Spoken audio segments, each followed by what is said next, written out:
ഭർത്താവിന് പിന്നാലെ ഭാര്യയ്ക്കും UAEയുടെ ഗോൾഡൻ വിസ. ദുബായിലെ മലയാളി സംരംഭക ആൻ സജീവിനാണ് ഗോൾഡൻ വിസ അംഗീകാരം ലഭിച്ചത്. ഭർത്താവ് PK സജീവിന് നേരത്തെ ഗോൾഡൻ വിസ ലഭിച്ചിരുന്നു.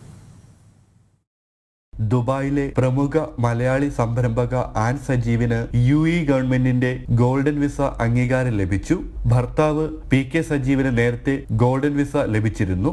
ഇതോടെ ഒരു രാജ്യത്തെ നിക്ഷേപങ്ങളുടെ പേരിൽ 2 ഗോൾഡൻ വിസകൾ സ്വന്തമാക്കുന്ന UAEയിലെ ആദ്യ മലയാളി ദമ്പതികളായി ഇവർ മാറി. Construction, real estate, hotel and resorts, രാജ്യാന്തര റെസ്റ്റോറന്റ് ശൃംഖലകൾ, സിനിമാ നിർമ്മാണം, ടൂറിസം തുടങ്ങിയ മേഖലകളിൽ മികച്ച നിക്ഷേപങ്ങൾ നടത്തിയ വനിത എന്ന നേട്ടത്തിനാണ് ഈ അംഗീകാരം. കോട്ടയം വടവാതൂർ സ്വദേശിനിയായ ആൻ നേരത്തെ നിരവധി രാജ്യാന്തര അംഗീകാരങ്ങൾ സ്വന്തമാക്കിയിട്ടുണ്ട്. ദുബായ് എമിഗ്രേഷൻ ആസ്ഥാനത്ത് നടന്ന ചടങ്ങിൽ മുതിർന്ന ഉദ്യോഗസ്ഥരായ അബൂബക്കർ അൽ അഹ്ലി, നാസർ അബ്ദുള്ള എന്നിവർ ചേർന്ന് ഗോൾഡൻ വിസ നൽകി ആദരിച്ചു. ഈ ഒരു രാജ്യത്ത് ബിസിനസ് ചെയ്യാനും എല്ലാ രീതിയിലുള്ള സപ്പോർട്ടും എൻകറേജ്മെൻറ്റും ഇവിടുത്തെ ഗവൺമെൻറ്റിൽ നിന്നും റൂളേഴ്സിൽ നിന്നും നമുക്ക് കിട്ടുന്നുണ്ട്. വളരെ സന്തോഷമുണ്ട്. രാജ്യാന്തര പുരസ്കാരങ്ങൾ നേടിയ പ്രണയം, കിണർ എന്നീ മലയാള സിനിമകളുടെ നിർമ്മാതാവ് കൂടിയാണ് ആൻ സജീവ്. ജനം, ദുബായ്.